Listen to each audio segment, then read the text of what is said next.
Let's get into immigration with Governor Ventura. New book just came out yesterday, Don't Start the Revolution Without Me. He kicked off his tour on Larry King last night, and he's coming here second. We're honored to have him. Let's go ahead and play a clip, about a minute clip from Larry King live last night with Governor Ventura. Well, 2 days ago, I just finished a film called Wood Shop up in Boulder, Colorado. So I'm back doing a little acting again, which is a lot of fun. But I'm living now at least half the year down in the Baja in Mexico, Larry. I live 1 hour from pavement and 1 hour from electricity, about 850 miles down there. And amazingly, I live with those brown-skinned people that frighten Lou Dobbs so much. I mean, these people that just strike fear into Lou Dobbs. I can assure Lou they're great people. I live among them. Have you removed yourself from conventional society? In a way, yeah, because I'm off the grid.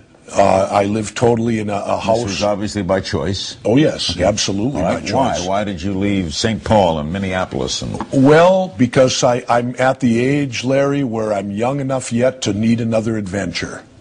I'm young enough yet to need another adventure. Absolutely. I lust after adventure, tied down to this radio microphone. But it is an adventure. Going to talk to Jesse Ventura. Look, immigration. I like going to Mexico. I like going to El Salvador. I like going. I mean, I'm not afraid of the brown people. I think Lou Dobbs' point is that it is driving down the wages. It is bankrupting the hospitals. And he's married to a Hispanic lady. He just never plays that card, so he must not be too scared of the brown people. I mean, I don't think he's somebody who hates the Latin Americans, but I also understand your view. I don't think they're scary people. Just economically, it's putting a lot of pressure because we do have a welfare state. If we didn't have this welfare state, then it wouldn't be as bad. Governor, any comments?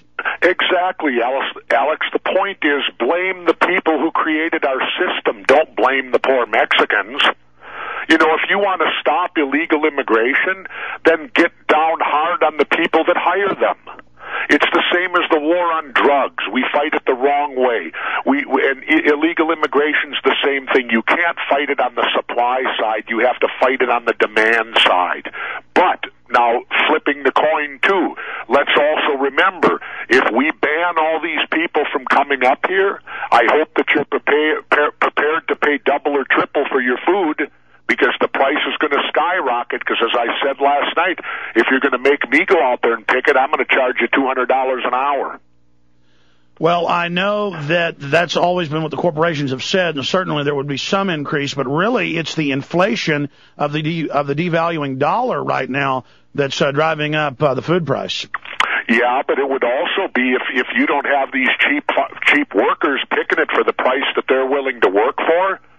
Again, if you're going to ask me to go out and do it, I'm going to charge you a whole lot more money.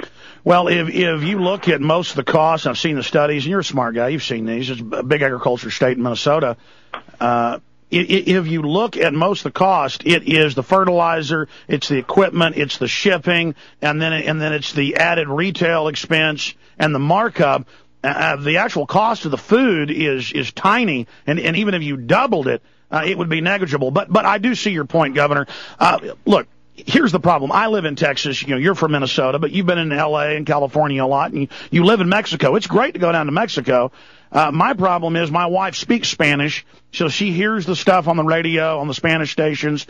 She reads it in the magazine. She tells me about it, and it's stuff like, we're taking over your country. This used to be Mexico. We're going to get you. Now, that's not the majority of the Mexicans, but that's what's got Lou Dobbs upset, because, see, his wife's Hispanic, so he hears about it. Well, and the point being, they're going to take over our country because it belongs to Mexico in the first place. Well, I got news for you. A fence isn't going to be the answer.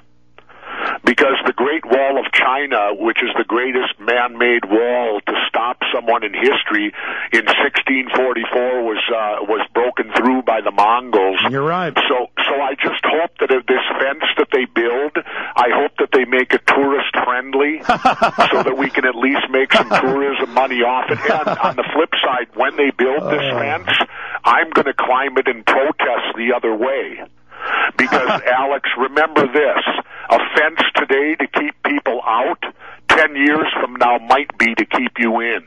Well, I love how you think, and that's the point I've made, is that we do need to prosecute the employers who are, hiring people for $3 an hour with no insurance, no nothing, and then depressing our entire standard of living. And I do agree that a fence is going to be pretty much worthless unless it's patrolled by the military, and then the whole country's a concentration camp.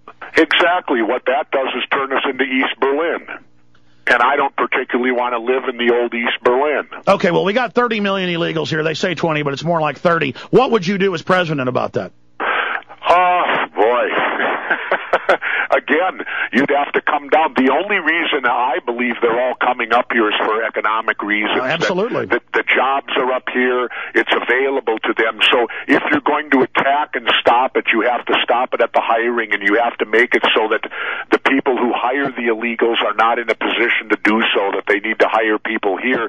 And then you have to convince our people to do the jobs that the illegals are doing. Because, I love playing golf, and I play golf all summer up in Minnesota, and I'll tell you this, if you've got the Mexicans working on the golf course, you're going to have a premier golf course, because there's something about them. They got green thumbs. Believe me, you don't have to tell me that type of stuff. I know. We've tried to plant orange trees and other stuff, and then we can't do it, and then the Mexicans come over, and they just magically... It's like they're wizards or something. Yeah, and they're the same on golf courses. Your golf course is going to be beautiful. So, I think that rather than setting up this East German type defense system or putting our military at the border, I think we would do far much better to try to help, and I hate to say this too, if the economy were to rise up in Mexico, I think you would see the end of the Mexican illegal immigration up to here. Well, that brings me, Governor, into my next point. And Mexico has more billionaires per capita than any other nation. They have triple the natural resources, oil, gold, timber, just everything down there that we have in the lower 48. But they have this corrupt elite that's made deals with our elite to use the U.S. as a dumping ground for their criminals, for their poor, for people to come across and have the babies, the anchor babies. The average cost $12,000 for the taxpayer. So something's got to be done about that. But that expands out into a larger picture. You have the private run-for-profit Federal Reserve with governmental power. They, in 93 and 99, changed the rules to allow all this liquidity that's now caused Bear Stearns and all these to go under.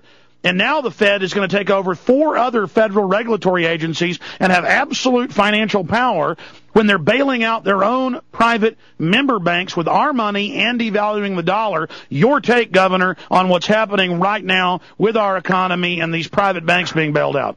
Well, it's wrong, but, how do you stop it? When the powers to be are all in bed with them. And that's the difficult thing, and why I'm calling for a revolution in my book. It's time to take our country back, and the only way you're truly going to do that is to depower both the Democrat and Republican parties, who to me are each as bad as each other. The same lobbyists lobby both sides, so they got both sides covered. It doesn't matter who wins. So you were able to at least do something in Minnesota. What are your recommendations just to the people? You say don't start a revolution without me. What are your... Stop, vote with your heart and your conscience, stop being a lemming, and start voting for people that don't belong to these two parties. And I know people say, well, that's impossible. Your vote is wasted then. No, it's not. A wasted vote is not voting your heart and conscience for the candidate that you think would do the best job for you. And if we would all break this mold of somehow thinking that, and stop the Democrats and Republicans in their two-party dictatorship that's going on in this country, and start voting for third-party candidates, start electing people that are not part of this system that we have. We were talking during a break, and you said Obama's the best of the three, and I tend to agree. But it's kind of like, the best of 3 latrines. He is for the establishment on every issue, but he did vote right on the war, so we got to hand him, that. But your take on this race, Barack Obama, Hillary, bomb, Iran, McCain? Well, first of all, McCain has already said that we'll stay in Iraq for 100 years if we have to, so that eliminates him from any consideration on my part. The problem with Hillary is this. If you count when George H.W. Bush was vice president with Reagan, we have had only, in the administration, we've had only Bushes and Clintons since 1980 now. That's 28 years. Are we a dual monarchy? Because if Hillary gets elected for 2 terms, that's another eight years of Clintons, which will be more than half of my adult life. Well, So Bush I'm is even 56 years old, and we've had Clintons and Bushes in the White House since over half of the time that I've been allowed to vote. That's a good point. When Reagan got in with his VP, how old were you in 1980? In 1980, I would have been what? I was born in 51.